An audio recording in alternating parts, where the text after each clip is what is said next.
Assalamualaikum warahmatullahi wabarakatuh. Eh, Kali ini saya akan menyampaikan materi tentang kerangka teori dan kerangka konseptual ya. Bedanya apa antara dua kerangka ini ya? Karena sama-sama kerangka dan ini masih sering tertukar. Maksudnya eh, pemahamannya kita masih belum pas antara dua ini kerangka teori dan kerangka konseptual. Baik, kita bahas satu-satu biar nanti Bapak Ibu semua tidak bingung terkait dengan kerangka teori dan kerangka konseptual. Baik, yang pertama kerangka teori ya. Jadi kerangka teori yang namanya juga teori ya. Teori adalah sekumpulan konsep ya. Jadi kerangka teori itu adalah sekumpulan konsep yang saling berkaitan yang disusun sedemikian rupa sebagai dasar argumentasi akademik dalam penelitian. Jadi sekumpulan konsep yang ini nanti jadi dasar kita dalam mengembangkan ilmu kita ya. Kerangka teori merupakan kesimpulan atau gambaran keseluruhan dasar-dasar teoritis kajian literatur ya. Jadi teori itu yang paling awal ya. Jadi paling awal dalam pengembangan ilmu adalah sebuah teori. Dan teori itu kita jadikan untuk pengembangan dalam penelitiannya kita. Kemudian kerangka teori menjadi dasar untuk menyusun kerangka konsep yang nanti akan menjadi panduan peneliti. Jadi kerangka teori ini nanti akan dikembangkan menjadi sebuah kerangka konseptual. Makanya kerangka teori harus ada karena memang ini adalah dasar pengembangan kita dalam penelitian. Tetapi jika kerangka teori tidak ada, ya apa yang akan kita kembangkan tidak ada, ya ilmu apa yang akan kita perluas, kita kembangkan, kita perbarui kalau tidak ada dasarnya dari kerangka teori ya. Sehingga kerangka teori ini sangat penting untuk pengembangan penelitian, untuk pengembangan keilmuannya kita, keilmuan keperawatan ya. Baik. Kerangka teori merupakan teori yang kita buat untuk memberikan gambaran yang sistematis mengenai masalah yang akan kita teliti. Ya, teori masih bersifat sementara yang akan kita buktikan. Jadi teori itu biasanya sudah lama-lama teori asli itu ya. Teori keperawatan, Henderson, teori Leininger ya. Itu kan teori-teori lama yang memang sudah ditetapkan oleh tokoh-tokoh keperawatan ya. Sehingga kita sekarang butuh untuk membuktikan apakah teori-teori pakar, teori-teori dan tokoh keperawatan itu masih bisa dipertanggungjawabkan, masih bisa dibuktikan kebenarannya. Bisa itu ya. Gitu. Kemudian bedanya dengan kerangka konsepsional hanya pada tingkatan ya. Konsep pada kerangka teoritis lebih abstrak ya. Jadi kerangka teori itu akan lebih umum dibandingkan dengan kerangka konsep ya. Nanti akan lebih detailnya di kerangka konseptual. Ya, di sini ya. Ini tingkatnya, tingkat teoritis, tingkat konsepsional atau kerangka konsep, dan operasional atau kerangka operasional ya. Nah, pada kerangka teoritis ini adalah komunikasi. Sangat umum ya, komunikasi itu yang seperti apa? Variabel dependennya pengetahuan. Ya. Tetapi ketika dalam kerangka konseptual maka akan lebih spesifik lagi. Komunikasi ini terkait dengan mass media massa. Sedangkan di variabel dependennya adalah pengetahuan politik. Ya, sudah fokus ke variabelnya, ke pengetahuan terkait politiknya. Ya. Kalau yang atas tadi hanya umum, pengetahuan secara umum. Komunikasi secara umum di sini akan lebih detailkan variabel-variabelnya yaitu mass media dan pengetahuan politik. Nah, pada kerangka operasional malah akan semakin rinci ya. Jumlah jam yang dihabiskan untuk mendengarkan siaran radio tentang politik ya, malah ini lebih detail, lebih bisa terdefinisi lebih konkret ya, seperti itu. Variabel dependennya yaitu nilai tes mengenai pengetahuan politik ya, malah lebih jelas ya. Baik, nanti saya jelaskan perbedaannya di mana ya. Ini saya jelaskan definisi saja dulu ya. Baik, kemudian kita menuju ke kerangka konseptual ya. Kerangka konseptual merupakan bentuk kerangka berpikir. Ya, kerangka berpikirnya peneliti sendiri itu untuk apa? Memperlihatkan hubungan antar variabel dalam proses analisisnya. Bagaimana cara berpikirnya peneliti itu sehingga dia itu menemukan hubungan antara variabel-variabelnya. Oh, X ini punya pengaruh pada Y. Oh, X ini punya hubungan dengan Y, seperti itu. Ya. Sehingga kerangka-kerangka berpikirnya itu nanti bisa terlihat variabel-variabelnya apa. Kerangka didapatkan dari konsep ilmu atau teori dari landasan penelitian yang didapatkan pada dalam pustaka ya. Jadi tadi saya jelaskan bahwa kerangka teori akan lebih umum, kerangka konseptual akan lebih khusus ya. Jadi menjelaskan kerangka teori yang lebih detail. Kemudian, kerangka konsep ini harus dapat dijabarkan menjadi variabel penelitian. Benar. Jadi pada kerangka konsep itu fokus pada variabel penelitian. Variabel penelitian harus muncul di kerangka konsep itu. Tetapi kalau kerangka teori yang di sana fokus teori-teorinya saja, ya. Nah, kerangka teori di sini akan dispesifikkan menjadi kerangka konseptual, gitu ya. Jadi tetap harus menemukan kerangka teorinya dulu ketika mau melakukan penelitian. Ketika sudah, maka kita bisa mengembangkan sesuai dengan variabelnya kita. Tentunya kerangka teori yang diambil harus sesuai dengan variabel dan lingkup penelitiannya kita. Nah,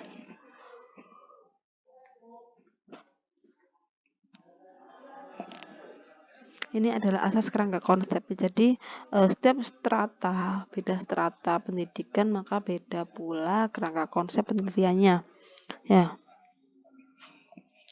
Pada kerangka konsep pada S1, tujuan akhirnya adalah mencocokkan teori konsep dengan realita permasalahan di lapangan. Intinya adalah bagaimana kita bisa membuktikan teori tersebut.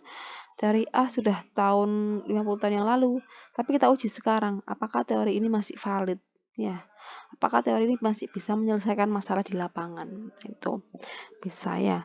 Jadi kita mengaplikasikan teori, kemudian dilakukan uji apakah benar-benar masih validnya. Itu namanya yang kerangka konsep S1. Untuk S2 seperti apa? Ya, ada modifikasi variabel sesuai dengan yang di lapangan ya. Jadi kalau S2 tingkatannya sudah membuat ide atau teknologi pemecahan masalah, sudah bikin-bikin produk-produk separuh jadi gitu ya, intinya boleh.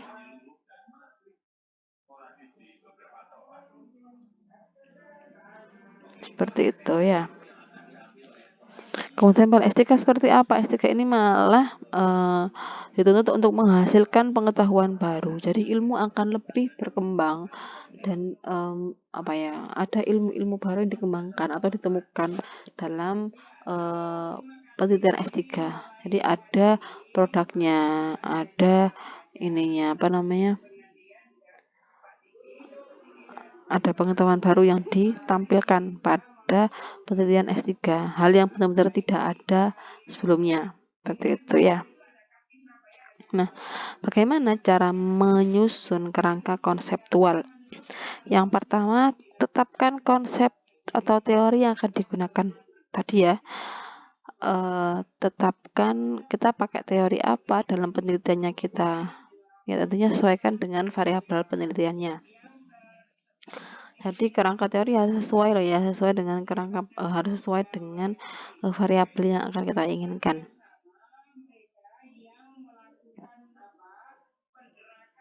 Kemudian masalah penelitiannya sudah ada juga.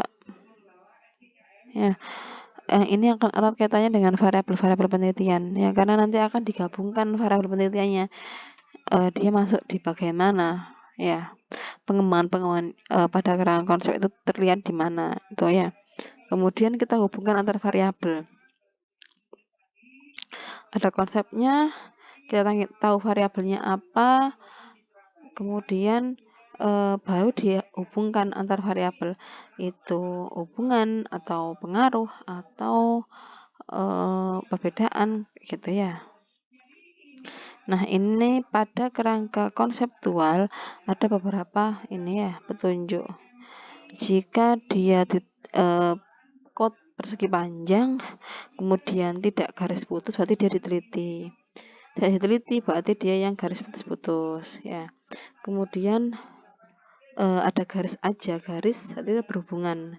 Tapi kalau ada garis, salah satu ujungnya ada mata pisau, ada ininya, ada apa namanya, panahnya, maka dia berpengaruh ya, yang ini. Tetapi ketika arah panahnya itu dua saling berkebalikan, maka itu sebab akibat perbandingan seperti ini ya. Jadi ini nanti cara untuk menggambar kerangka konseptual ya. Mari kita lihat contoh kerangka teori dan kerangka konseptual. Saya gambarkan sehingga nanti Bapak Ibu semua paham bedanya di mana ya. Baik, ini ya.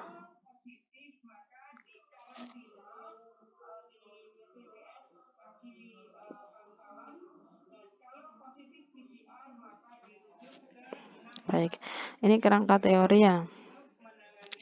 Persamaan penyakit stroke ya, teori terjadinya stroke seperti ini. Merokok, ini ada akumulasi radikel bebas, ada stroke oksidatif, kemudian memicu kerusakan DNA, kerusakan dinding vaskuler yang pada akhirnya dia akan stroke. Ya, fokus pada teori dan dasar ilmunya. Ini ilmunya, ilmu terjadinya penyakit stroke. Fokus di sini, fokus di patofisiologi perjalanan penyakit stroke seperti ini ya. Tetapi pada kerangka konseptual dia sudah fokus pada apa namanya, variabel penelitiannya ya. Fokus pada variabel yang mana ini variabelnya adalah merokok yang menyebabkan stroke ya. Sehingga di sini, nah, karena ini adalah penelitian pengaruh, maka tadi itu ya garisnya adalah garis dan ada panahnya satu, itu pengaruh. Jadi pengaruh merokok terhadap penyakit stroke ya. Jadi pada kerangka konsep fokus pada variabel penelitian. Apa yang akan diteliti muncul di sini. Variabel dependen, independen semua muncul di kerangka konseptual. Tetapi pada kerangka teori dia akan lebih umum ya. Baik, saya jelaskan lebih lanjut contoh-contohnya sehingga Bapak Ibu semua bisa lebih paham. Nah, ini contohnya ya. Fokus teori dan dasar ilmu. Ini kerangka teori ya. Adalah model adaptasi Roy ya. Roy ini adalah tokoh keperawatan ya dunia ya. Jadi teori ini diambil dari konsep teori Roy, adaptasi Roy. Jadi aslinya seperti ini. Roy itu dia menciptakan sebuah teori yang mana kerangka teorinya gambarnya seperti ini. Ada masukan atau input ya, ada prosesnya, mekanisme coping, regulator, kalkulator ya, ada efektor yang isinya fisiologis, konsep diri, fungsi peran, dan interdependen. Luarannya apa lah, ini ada adaptif, inefektif, ada respon ya. Ini kerangka teorinya. Sehingga ketika kita menyusun sebuah konsep, kerangka konseptual, tidak boleh jauh-jauh dari alur ini. Tetap harus ada masukan, ada prosesnya, ada efektornya, ada luarannya. Tetapi dibahasakan dalam bahasa variabel. Paham ya? Jadi ini kerangka teori pure, murni buatan Roy. Yang buat bagian ini adalah Roy, dan saya tidak mengubah sedikit pun terkait dengan model adaptasi Roy. Dari sonanya sudah seperti ini, ya, dan saya tidak mengubah apapun karena di sini adalah fokus pada teorinya dan dasar ilmunya. Nah, sedangkan pada kerangka konseptual, ya, fokusnya pada variabel penelitiannya apa, ya.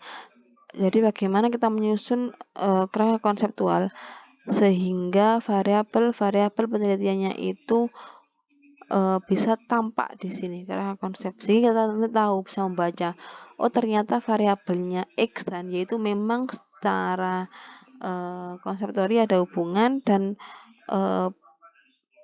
memang ini bisa dibuktikan kayak gitu ya.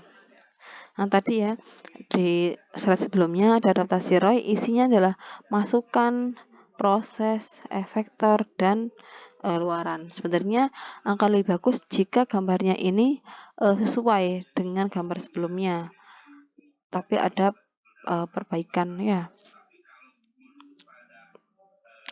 Nah di sini yang dimasukkan adalah apa?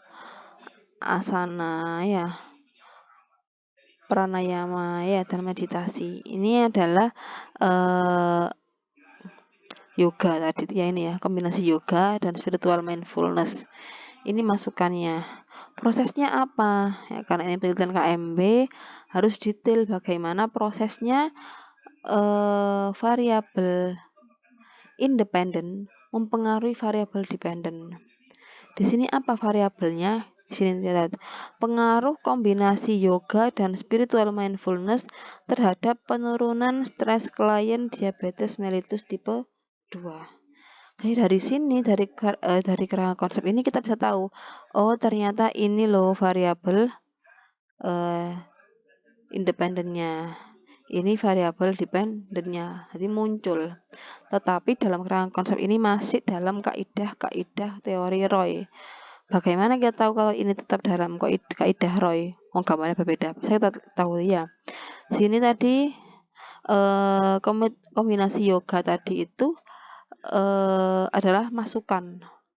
Kemudian prosesnya ini, proses dalam tubuhnya, dari yoga sehingga dia bisa menurunkan stres, itu masuk ke dalam bagian proses.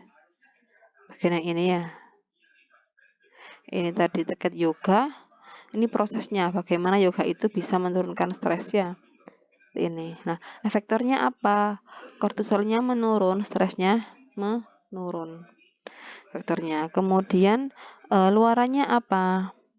Ini ya, kadar glukosanya rendah, ini luarannya. Sehingga kerangka konsep ini sebenarnya merupakan pengembangan dari model adaptasi Roy, tetapi difokuskan pada variabel-variabel penelitiannya. Jadi jelas ya pada kerangka konsep fokus pada variabel terlihat semua di kerangka konsep ini. Gitu. Ini contoh lagi ya. Ini adalah kerangka teori ya. Fokus pada teorinya. Di mana teori ini ya ini adalah teori regulasi diri ya. Bagaimana masa bisa meregulasi dirinya sendiri ketika dia belajar di kampus. Nah, ternyata ada tiga poin besar di teori ini. Yang pertama yaitu person, seseorang itu sendiri, behavior perilakunya, dan environment lingkungannya. Nah, seperti ini. Nah, kemudian di sini saya buat menjadi kerangka konseptual. Jadinya seperti ini. Saya tidak mengubah sama sekali gambar-gambarnya pun saya tidak mengubah sama sekali. Tetap ya di sini segitiga, jadi di sini juga segitiga. Ya, saya nggak apa-apa berubah gambarnya, tapi masih dalam konsep-konsepnya teori tadi itu ya. Nah, di sini saya variabelnya pendekatan variabel ya, fokus pada variabel penelitian. Yang mana di sini variabel saya adalah persepsi mahasiswa tentang keefektifan metode small group discussion. Kemudian variabel dependennya apa? Yaitu kemampuan menyusun asuhan keperawatan pada masa reguler. Nah, saya harus memunculkan dua variabel ini di sini. Ya. Jadi ketika saya membaca banyak literatur mendapatkan hasil itu, maka saya taruh variabel-variabel itu di sini. Ya, bagaimana saya menggali literatur terkait dengan environment, person, dan behavior sehingga saya bisa memasukkan variabel-variabel itu di sini. Tentunya teorinya harus nyambung loh ya. Tadi kan ini adalah teori terkait dengan regulasi diri. Maka di sini pun variabel yang saya angkat pun tidak jauh dari regulasi diri. Gitu ya. Nah, di sini nanti muncul di environment, ya saya memunculkan variabel persepsi tentang keefektifan small group discussion. Seperti ini ya. Kemudian di bagian variabel dependennya di behavior, saya menuliskan kemampuan penyusunan rencana asuhan keperawatan. Seperti itu. Jadi kita masukkan variabel-variabelnya sehingga nanti bisa dibuat kerangka konseptual ya. Tentunya tadi itu ya, variabel yang kita angkat harus sesuai dengan konsep teori yang ada. Jangan sampai kita ini ya asal-asalan memasukkan ke teori tapi itu nggak nyambung. Maksudnya salah persepsi. Kayak gitu, salah persepsi mempersepsikan konsep teori itu. Itu ya. Baik, mungkin tadi itu yang bisa saya sampaikan terkait dengan kerangka konsep dan kerangka teori ya. Intinya kerangka teori itu fokus ke teori itu sendiri. Teori yang sudah diciptakan atau dibuat oleh para pendahulunya kita. Kemudian kerangka konsep itu adalah menuangkan kembali konsep teori tetapi dalam bentuk tulisan variabel. Sehingga variabel apa yang diteliti itu semuanya muncul di kerangka konseptual. Seperti itu ya. Jadi mungkin sekian yang saya sampaikan. Kalau lebihnya mohon maaf. Assalamualaikum warahmatullahi wabarakatuh.